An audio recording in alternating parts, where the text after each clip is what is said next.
Welcome to Look Ahead Radio with Tom Arms and Lockwood Phillips.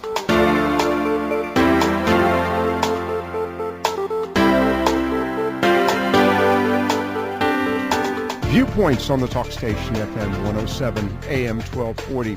Well, it's the day before Thanksgiving, and normally we are doing this program in the second hour, but tonight we're doing it in the first hour. Here, the day before Thanksgiving, normally we talk to our guest and our co-host, Tom Arms of LookAhead Radio. But today we're talking with him in advance. In fact, we're recording this program in anticipation of the upcoming Thanksgiving holidays. So for those who are thinking about calling in, the phone numbers will not be answered.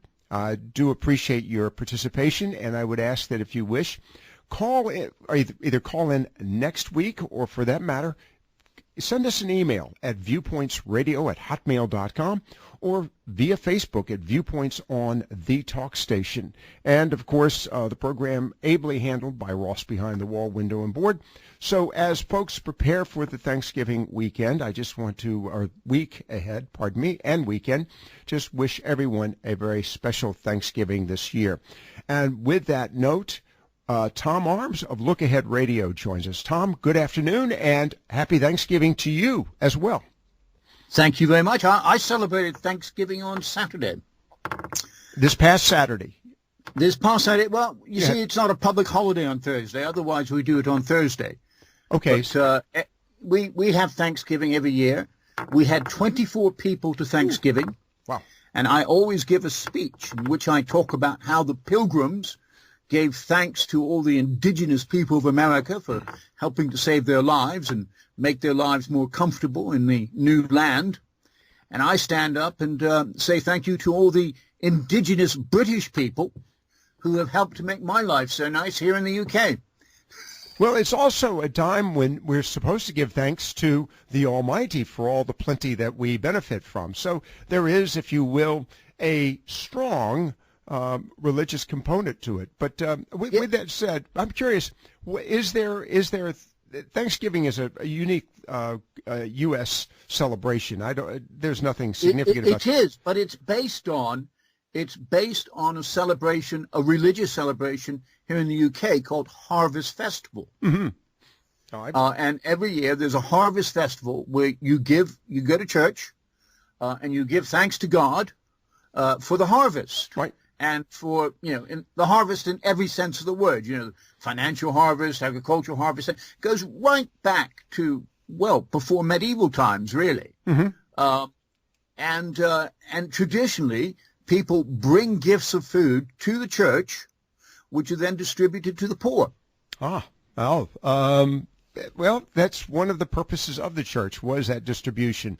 That's an interesting background on that story. Of course, joining us this afternoon, Tom Arms of Look Ahead Radio and also LookAheadNews.com. And by the way, Look Ahead Radio is heard around the world, and it's always a pleasure to have Tom with us on Wednesdays. Tom, looking at the experiences of the past couple of weeks, we have a lot to talk about, so I want to go there very quickly. I've got to ask, before I even get into that, what's the weather like in London right now?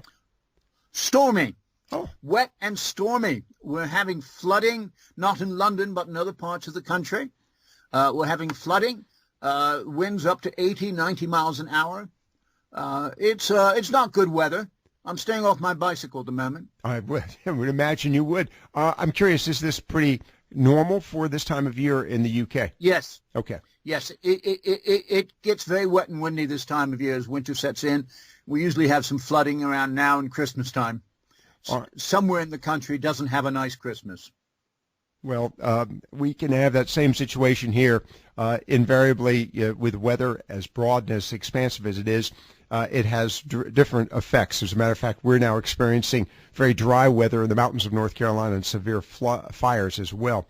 All right, that being said, let's talk about the events of the past week and some of the issues going forward. And I think top of the mind, and we're curious about this in the UK and in Europe, of course, there's been a lot of discussion about the President-elect's Donald Trump's appointments to his cabinets, cabinet positions, and I'm wondering, what are you hearing, and what is the news there in the UK and Europe?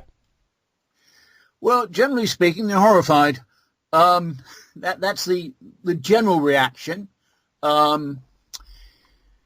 They particularly don't like Steve Bannon. Mike Pompeo, if I pronounce that correctly, is considered not too bad. Jeff Sessions, they don't like.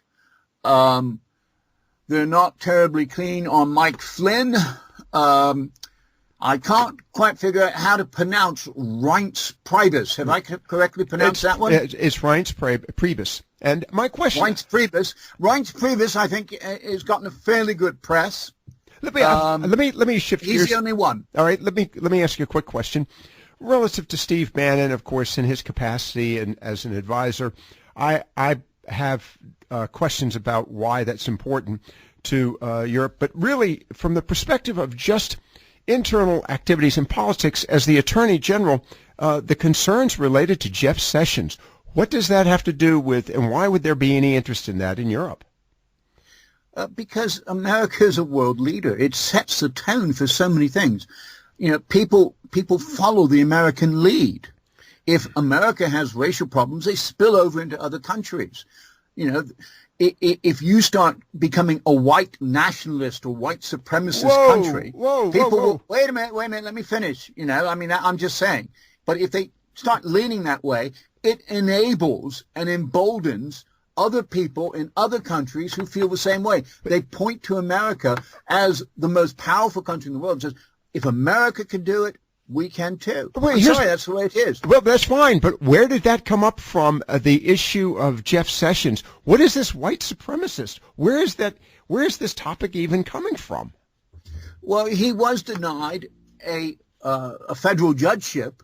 I know it was in 1989, but this is played quite big here. He was denied a federal judgeship because of his comments about black people. No. I'm not going to get into the details. I'm just telling you what was reported. That is, well, the report. That is what was reported. And you cannot deny that the judgeship was denied. No, there's no question about it, and it's purely politics, and they're taking advantage of it. Perfect example of that is his rather snide and facetious remark related to the KKK, which has been raised on numerous occasions. He always thought the KKK might be good people until he discovered they smoke marijuana. In the process, but in the process, wait a second, Tom. In the process of saying that, he was in the process of prosecuting and winning a case against the KKK. He was being facetious. It's fascinating, and I've got to get into this after this break. What's happening to the concept of satire? It's fascinating hearing this from you in the UK. Yes, I'm very good at satire. Well, let's read my column last week. Let's get to that. I think I anyway. All right, let's pat myself on the back there. Let's get to that. Well, let's ask Mr. Trump. Let's get to that. Every time. Let's get to that. Every time he's criticized or jokes are made about him on television, he takes offense. Well, hey, we'll get to that right after this break. You're listening to our regular program. It's being aired in advance today. It's Look Ahead Radio with viewpoints around the world here on the talk station with Tom Arms here on the talk station FM 107 AM 1240. Look Ahead Radio will return in just a moment. This is Tom Arms with LookAheadNews.com's World Report for the week beginning the 28th of November. Look Ahead broadcasts tomorrow's news today so that you can plan to participate. It's a big week for European elections. In the early hours of Monday morning, we will know who will represent France's Republican Party in the presidential elections next April. Will it be former Prime Minister Alain Juppé or former Prime Minister François Fillon? Meanwhile, next Sunday there are two big elections, presidential elections in Austria, and after that a constitutional referendum in Italy. The presidential elections are a repeat following the discovery of irregularities in elections in May. The constitutional referendum in Italy is being billed as a confidence vote in the government of Matteo Renzi, who has promised to resign if it goes the wrong way. Also next week, the far-right UK Independence Party in Britain announces the results of its leadership elections to replace Nigel Farage. And on Thursday, the Conservative government of Theresa May is threatened with a by-election defeat in Richmond Park at the hands of the pro-European Lib Dems. In other election news, next Wednesday, Somalia stages indirect presidential elections. The West African state of Gambia stages presidential elections on Wednesday. Uzbekistan holds its presidential elections next Sunday. And in the House of Representatives, Nancy Pelosi faces a challenge to her position as minority leader. In non-election news, Russian President Vladimir Putin gives his State of the Nation address to the Russian Parliament. And Canada lifts visa requirements for Mexicans. And finally, next Wednesday, the Bad Sex in Fiction Award is awarded by the British magazine Literary Review to the writer who produces the worst description of a sex scene in a novel. And that was next week's News Today from LookAheadNews.com, so that you can plan to participate in the world around you. Stay tuned after this message for LookAheadNews.com's expanded world analysis. Quick, what do these sounds have in common? These are the sounds of geography. Geography helps us understand connections between people and places. But our kids aren't getting enough of it. Half can't locate Japan or India, and 20% can't even find the Pacific Ocean. So we created MyWonderfulWorld.org to give kids the power of global knowledge. Go to mywonderfulworld.org to learn more. It's a wonderful world. This is Tom Arms with LookAheadNews.com's expanded world analysis for the week beginning the 28th of November. Look Ahead broadcasts tomorrow's news today so that you can plan to participate. This coming week could be another fork in the road for European politics, with primary election results in France, a rerun of a presidential vote in Austria, and a constitutional referendum in Italy. Will Europe continue down the far-right anti-Europe route chosen by Britain, or will it veer back towards the pro-Europe centre and centre-right? On Monday morning, we'll have the second-round results of the Republican Party primaries in France. At the time of this broadcast, François Fillon was 15 points ahead of Alain Juppé in the opinion poll. The winner is likely to face National Front leader Marine Le Pen in the presidential vote in April. Fillon is seen as a safe pair of hands centre-right candidate from the Gaullist mode. He is pro-European, anti-immigration, but not outrageously so, and fiscally conservative. In Italy, Matteo Renzi is predicted by the pollsters to lose his referendum to reform the Senate. The vote has morphed into a vote of confidence in the government and the political establishment. Renzi has threatened a general election if he loses, and the alt-right five-star movement is well placed to make big gains. If they win, they've promised a referendum on membership of the Eurozone and continued use of the euro. The position of Austrian president is a largely ceremonial one, but imbued with political symbolism. The left-of-centre Green Party candidate Alexander Van der Bellen narrowly defeated the far-right Eurosceptic and anti-immigration Freedom Party candidate Norbert Hofer in elections in May. But after irregularities were discovered in several constituencies, the courts voided the result. The current campaign has been marred by the same viciousness that is tarring the other elections in Western democracies. Britain may see a step back towards Europe in a by-election in the London constituency of Richmond Park on Thursday. The election was called after the Conservative MP Zach Goldsmith resigned in protest against the government plans to build a third runway at nearby Heathrow Airport. The by-election issue has shifted to a vote of confidence in the government's Brexit plans, and pro-Europe Lib Dem candidate Sarah Olney may come from behind to secure a shock upset. One country that is definitely not swinging to the right is Canada. While Trump ponders his wall, Prime Minister Justin Trudeau on Thursday lifts the visa requirements for Mexican visitors. To enter Canada, they will only need an electronic travel authorization, which they can order online. Cost $7 Canadian. And that was next week's News Today from LookAheadNews.com, so that you can plan to participate in the world around you. Stay tuned for Viewpoints Around the World with myself and Lockwood Phillips. Welcome back to Look Ahead Radio. Here is Lockwood Phillips. Viewpoints Around the World this afternoon with Tom Arms of Look Ahead Radio and also of LookAheadNews.com. And we got into a pretty raucous conversation here just a moment ago, Tom, about the issue. About the issue of these innuendos that are continuing to percolate, and it's a little disturbing. We're hearing this in the UK and in Europe, where, quite frankly, the vast majority of the information is at best cursory, at least is my description, but related to the issue of satire. And we're seeing this here in this country as well. The divide in this country. You know, it's fascinating that the divide happened overnight. It happened instantly with a vote. It didn't take place over the past 4 or 8 years. It just happened instantly, magically.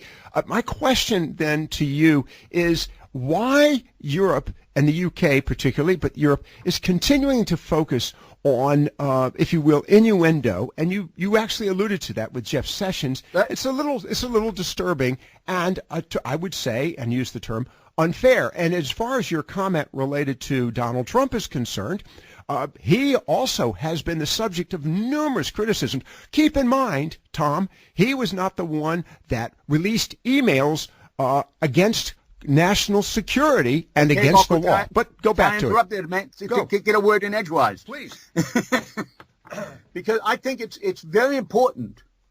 I think it's very important that you want me to tell you what's happening in Europe. Uh-huh. And I've been out reading the newspapers, and I think we have to get in some of these comments from the newspapers. Mm-hmm. And so just about some of the ones that are coming out of the newspapers. De Welt has described Bannon as a man who wants to destroy the state. Wow. Okay. Corriere della Sera in Italy. It's a choice that makes a joke. They're talking about Bannon. It's a choice that makes a joke of Trump's post-election speech about unity. Post-election unity speech. Sorry. I didn't get that quite right. The Financial Times, a very respected newspaper. Steve Bannon is a bully backing another bully. Wow. The Globe and Mail in Toronto. The problem with Bannon is that he's just like Trump, an unprincipled bully with an extremely thin skin, who even after this election continues to tweet in the voice of a petulant know-it-all who doesn't think his brilliant ideas are taken seriously by the rest of the world. The Daily Gleaner in Jamaica. Rather than great, Trump has made America hate again. Wow. All right, those are the headlines. Now, those are what people are saying. And just focusing on whether they're right or wrong, or whether they're basing just on innuendo and a few sound bites. A lot of the sound bites are coming from Trump's tweets, mind you. Right.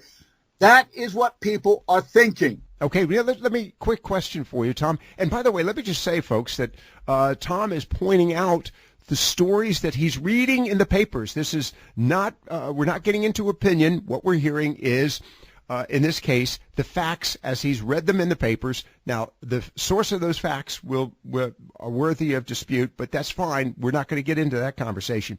A quick question for you, Tom, in light of these rather critical remarks of this current and the new administration.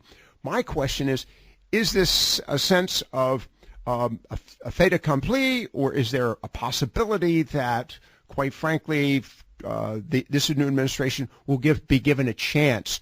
Or are we seeing the door being closed early on in this administration to the world politique? Okay, well, last night my wife went to a meeting, which I would have liked to have gone to, but I had to work hard for you. Good. Which is fine. Yeah. And it was addressed by Nick Clegg, who was the Deputy Prime Minister. And he basically said, we have to sit back and let them, meaning both the conservative government and the Trump administration and all the other alt-right groups, let them hang themselves, but we have to be prepared to pick up the pieces when things go wrong. I find it fascinating that you're including in this the conversation of the alt-right, and which I would argue... I think Trump has been considered alt-right. That's interesting. Well, that's an important observation to be made from our co-host and guest here this afternoon, Tom Arms of LookAhead Radio. And, of course, we're talking with him about viewpoints around the world and what we're hearing in the viewpoints around the world. All right, let's talk here for a moment. Look, just one last thing. A video which is playing very big on websites here in the UK is one of a far-right group having a meeting in New York, I think something to do with the Atlantic group or something like that, and they managed to get videos inside of people standing up, giving a Nazi salute, and shouting, Heil Trump. Right. And of course, that's no effort on the part of either this administration, the Trump administration, or any of his participants to take advantage of that, nor were they even perpetrating that, and have called it out as bad and unacceptable. But the point matters. They're not telling it. This is the frustration that this administration has faced all the time in the campaign. And it's interesting that the media has ignored all the other candidates that were running for Republican, the Republican nomination. They basically ignored all the candidates in the Democrat nomination, seeking the Democrat nomination, save Hillary Clinton and Donald Trump, and Bernie Sanders only because he had such strong grassroots support. It is unfortunate that this is how it's being detailed in the European press. I do find it interesting, though. You're telling me that in essence the die is cast, and you don't believe that this administration is going to be given much of a, shall we say, a honeymoon or a time to prove itself. Well, there's no honeymoon. Okay. They're going to have an uphill struggle proving themselves. Wow. And, of course, this is what you're reading and seeing there in the media in Europe. All right, we've got to get to other events in the Trump administration. I want to get to the trade issues here in a few moments, but sticking with the cabinet selections related to, and by the way, I saw an interesting story, the fact that the EU is thinking about attempting to develop its own army. In fact, there's some concern, of course, now with actions on the part of Mr. Putin and Russia. What's happening there in the military environment in Europe at this time? Well, they're very worried. And on Thanksgiving Day, I'm going to a reception at Lithuanian Embassy for Armed Forces Day, where I shall hear in great detail from the Lithuanians just how worried they are, because they think that they're really in danger of being annexed by Russia. That is the Lithuanians, the Estonians, and the Latvians. Okay, this is interesting. The European army, basically, the Europeans, it's a reaction to what Trump has been saying. The Europeans now do not trust the Trump administration to protect them should they be attacked or bullied or threatened by Russia. They are getting very skeptical, and so they feel they have to do more. Now, I know Trump wants them to do more, but there's a difference between doing more because they want to do more and being forced into it, and forced into a situation where their policies will diverge from those of the United States. They point to people like Mike Flynn, who has said that he thinks that NATO is obsolete and that U.S. should develop a different set of alliances for the 21st century. All these things are sort of piling up and making the NATO members very, very nervous, and they're being pushed into areas where they're not familiar, they're not comfortable, they're out of their comfort zone, and they're very worried. I mean, in some regards, one would argue that's a good thing. Change is important, and by the way, related to General Flynn's remarks, he was talking specifically about the asymmetric wars that we are fighting at this time. We're going to get back to this in just a moment with Tom Arms of LookAhead Radio and, of course, also LookAheadNews.com. You're listening to Viewpoints Around the World here on the Talk Station. Look Ahead Radio will return in just a moment.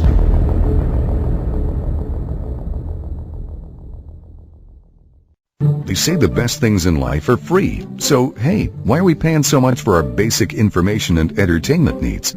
The average cable TV bill has more than doubled in the last 10 years. The price of movie tickets keeps going up. So, exactly what is free today anyway? Well, you're listening to it. Local radio. Support the advertisers that support this radio station. And keep listening. We won't send you a bill. There are still some things you just shouldn't have to pay for. We now return to Look Ahead Radio. Here is Lockwood Phillips. Viewpoints on the Talk Station, FM 107, AM 1240. We have with us this afternoon, and it's earlier than normal, we have Tom Arms. This portion of the program has been pre-recorded so that the staff here at the talk station can prepare for Thanksgiving, and in the process recognizing that so many others have activities to engage in with their families as we give thanks for a great year and great opportunities in front of us.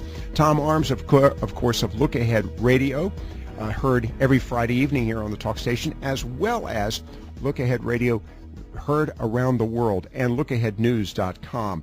Tom, we were talking a few moments ago about the operations and the structure for the new administration, the Trump administration. It is striking that based on just comments, political comments, which have historically been, if you will, mitigated once an oath of office is taken.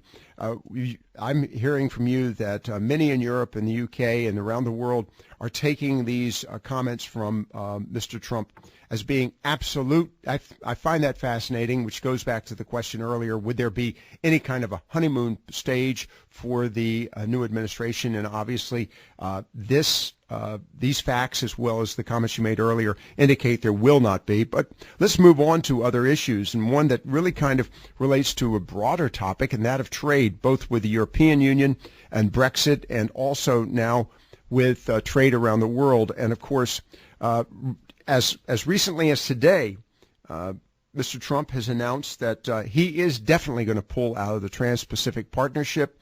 What does that say to the folks, particularly there in the United Kingdom, also in Europe, Western Europe primarily? What's the feeling? He's also said that he is looking at renegotiating NAFTA. But what is this?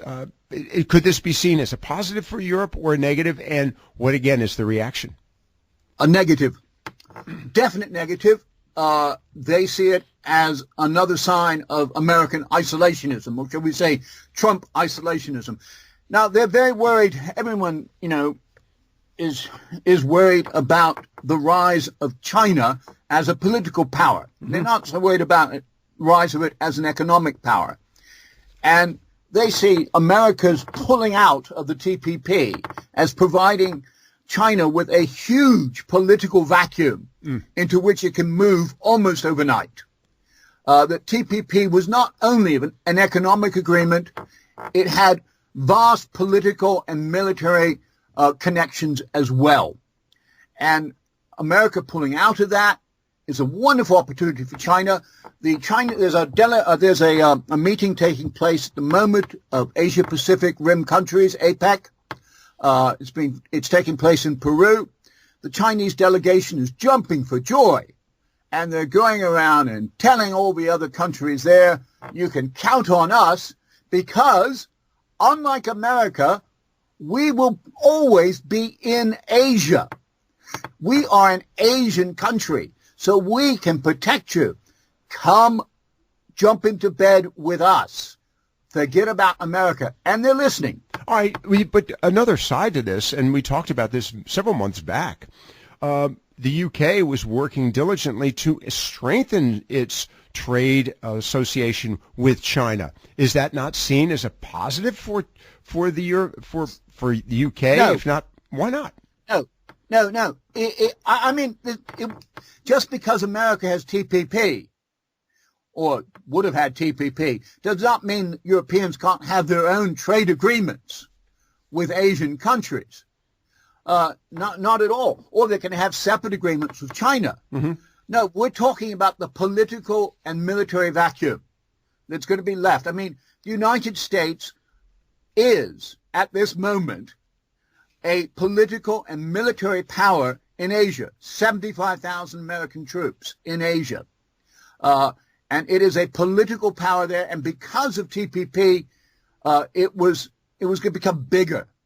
And it was going to hold back the expansion of China politically and militarily, TPP. All right. Well, what does Ash Carter said that TPP was worth several aircraft carriers. All right. Let's go with, and of course, Ash Carter, Secretary of Defense. But let's talk here for a moment about the issue of Brexit. Now, look at the U.S. They're looking to alter their trade agreements. You've got the United Kingdom engaged in altering its trade agreements with the European Union, and you have members within the European Union, France, one of them, I think Denmark and Italy, all looking at altering their trade agreements. Is this a matter of just an economy that really has not been all that expansive and beneficial to all parties, or is this a matter of politics? The world economy is definitely slowing down. Mm-hmm. It started to slow down in 2008 in a big way with the banking crisis, and it has not picked up. And yes, people are becoming disillusioned with the political establishment. Next week, we have a series of elections happening. On Sunday, we have the French Republican presidential primary runoff. Mm-hmm. We have at the end of next week, we have a constitutional referendum in Italy. And if the prime minister loses that, he says he will resign. And if he does, he's going to call a general election, and he might well lose that to an alt-right group. There's an alt-right or far-right group running for president in Austria. They might well win that. And all these are seen as anti-establishment votes. France, I don't think, is going to go that route. You say you don't think we're talking about? But I think there's dangers. There are dangers elsewhere. I think Italy's economy is really suffering badly. To give you an example, 25% unemployment in the south of the country.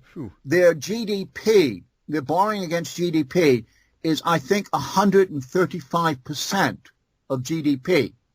The United States is something like 75, 80%. Italy is technically insolvent. Okay, let's talk about that for a real quick second, related to the economy, particularly in Southern Europe, Italy, and then I'm going to go across to Greece. Greece, they were in economic shambles as well. Is there any improvement happening? And again, none of this has benefited the European Union, it strikes me. So it strikes me that the establishment has failed miserably, and what we're seeing is a populist uprising. Yes, that's exactly what you're saying. Okay. Exactly. On Greece, they're stuck in Groundhog Day. Uh-huh. It's very important to them that they stay in the euro, and as long as they are in the euro, they can't devalue their currency, and which is a standard way of trying to pull themselves out of recession. So they're just gradually sticking where they are, which is very poor. All right. I think one big piece of news which has come out this week is that Angela Merkel has said she is going to run for a fourth term. Right. Now, this I think is very important because Angela Merkel is emerging as the last international center-left or centrist politician or statesperson in the world. Everyone else is either, they're all going to the alt-right, to be honest. And she's the last one. Wait, I think that is unfair. She did not want to run. Wait. I've got to challenge you on this one, Tom. I don't know that is necessarily alt-right, the extreme right, just as I would not argue. Shall we say right?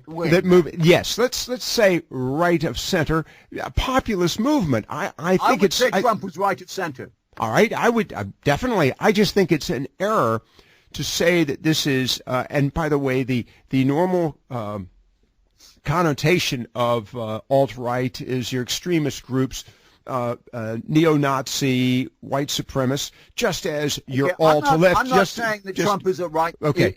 Is a white supremacist. But I'm just saying, however, that he has emboldened and enabled those people who look upon him as their leader. Well, the other aspect of this is I'm talking about this in Europe as well, with the fact that you've got very conservative leaders, and by the way, speaking of conservative leaders, you may have some changes there in Europe as well.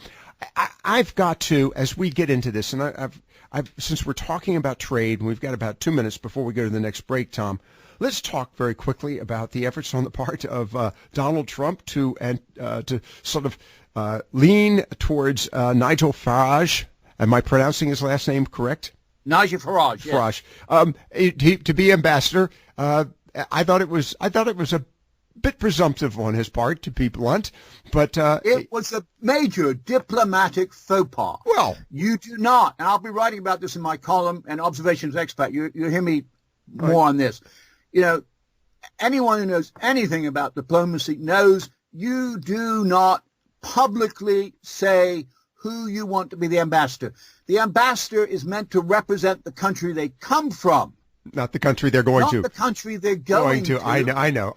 But it is interesting. I mentioned this in live the fact we're talking about Brexit because Nigel Farage was the leader, one of the leaders in the elimination of the Nigel Farage has never even been elected to Parliament. But he's still... No, wait a minute. Let me finish, Lockwood. Okay.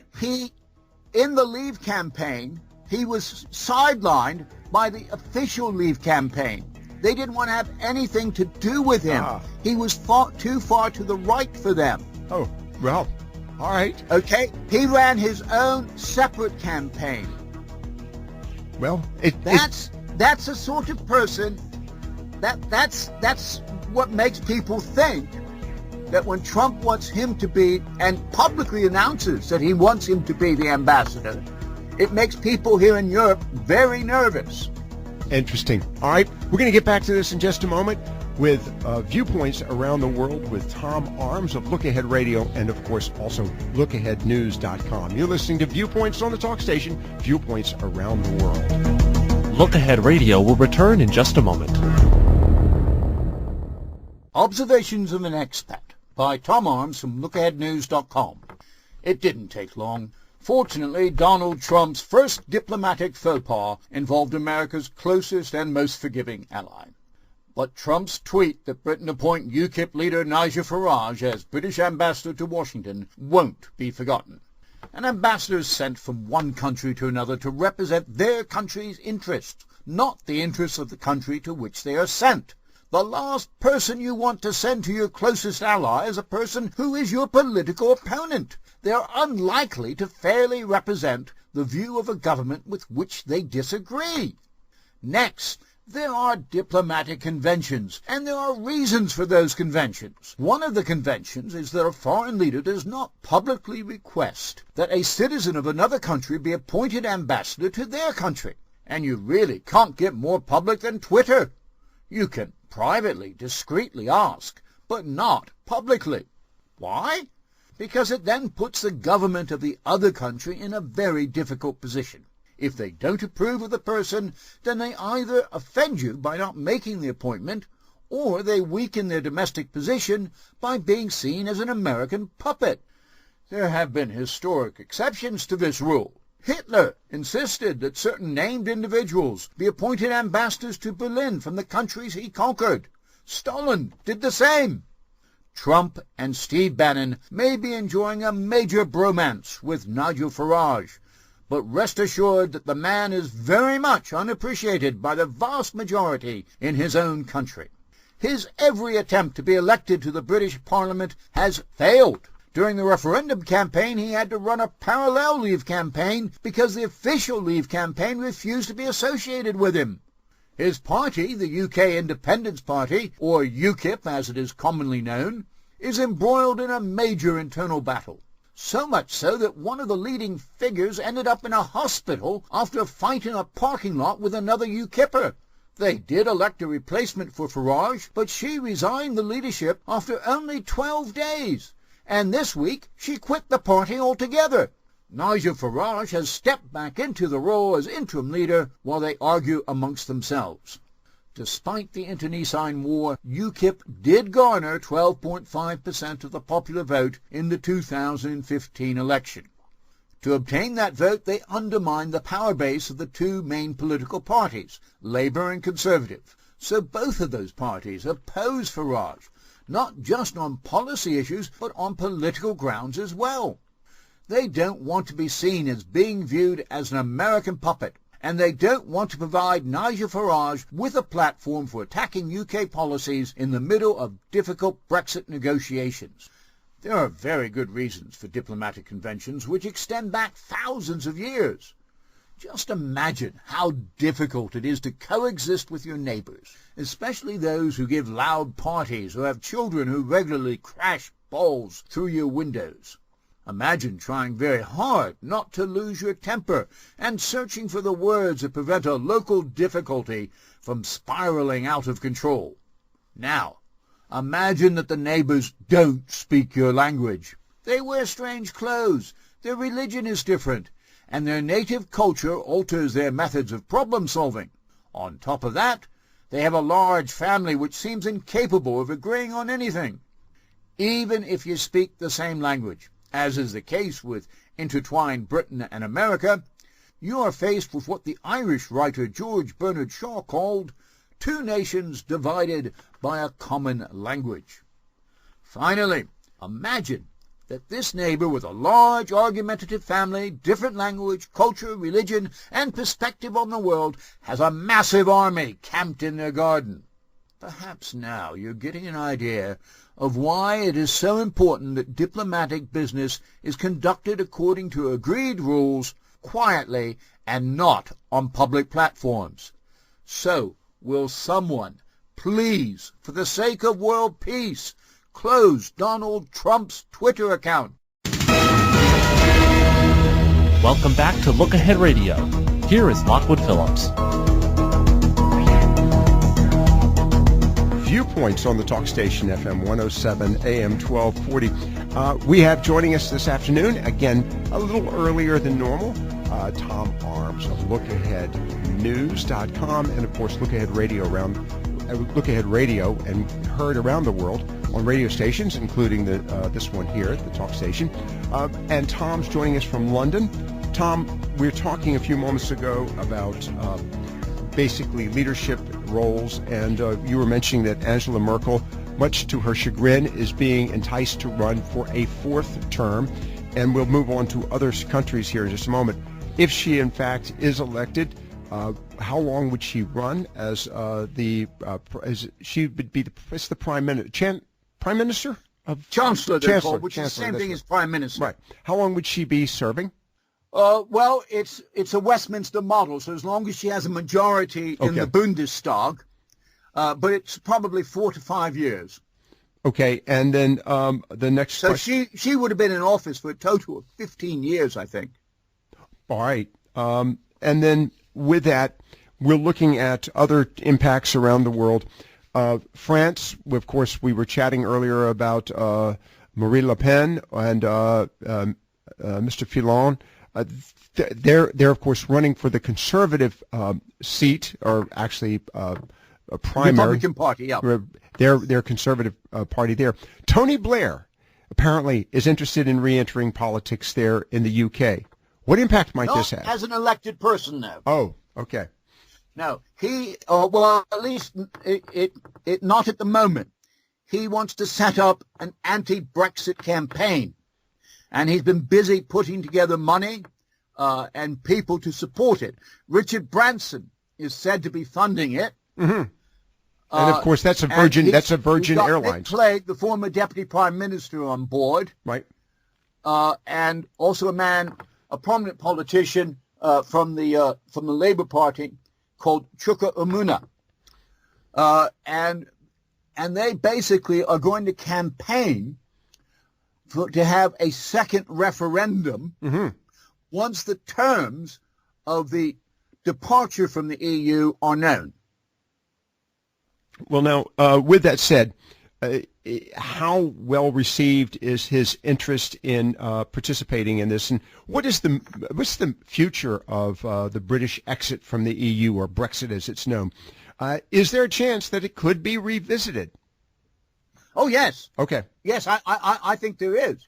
I think there's a definite chance. There's a big court case in just about 2 weeks. Mm-hmm. It's going before the UK Supreme Court, and the UK Supreme Court, High Court has already said, that is the lower court, which is roughly equivalent to a federal court, has said that Theresa May cannot on her own invoke Article 50. She needs the approval of Parliament. Okay. Now, if the Supreme Court upholds that decision, which it's likely to, that will delay the passing of the bill required to invoke Article 50. And if it's delayed enough, then the negotiations for departure are unlikely to be repeated before there's time for the next election, in which case the next election will effectively become a second referendum. Isn't it interesting that much of the world's politic is now surrounded or involving trade and economy? I want to move to two other items before we wrap it up. We've got about 2 minutes with you, Tom. Tom Arms, of course, of Look Ahead Radio. Problems in Hong Kong. What's going on there? Well, basically, there's a young group called the Umbrella Group, and they are fighting for greater autonomy, almost independence from China. And two of the members were recently elected. Well, several members were recently elected to the local legislative council. Two of them, said some rather nasty things while giving their oath of office when they would be sworn in. Now, this has been done before in Hong Kong, and usually what happens is they're given a second chance to do it. Mm-hmm. But this time, they weren't. They were barred. They were said they cannot be members of the executive legislature. Wow. And so this is sparking off more protests. And of course, the relations between Hong Kong and mainland China are very, very sketchy at best. I've got to move on to one other quick one because I find this interesting. The Great Firewall of China blocks searches of North Korean leader Fatty Kim III.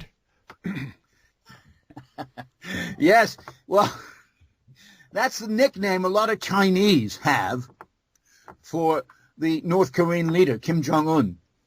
They call him Fatty Kim III.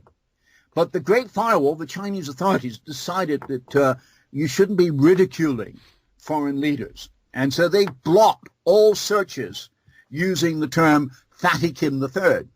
Wow. And so the Chinese internet searchers are changing it and getting around that little problem by searching for Fatty Kim or the third Fatty Kim, All right.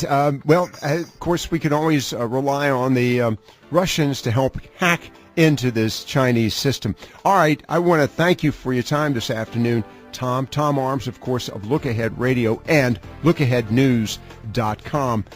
Tom, as we wrap it up, wishing you a very best of Thanksgivings that you've already celebrated, and, of course, we to celebrate ours tomorrow. Thank you for your time this afternoon. Thank you, Lockwood. Viewpoints Around the World with Tom Arms here on the Talk Station. And as I mentioned a moment ago, a very happy Thanksgiving to all of our listeners and to all of, to the world.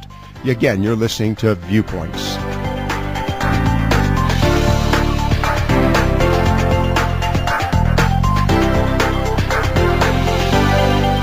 Look Ahead Radio is a production of the Talk Station.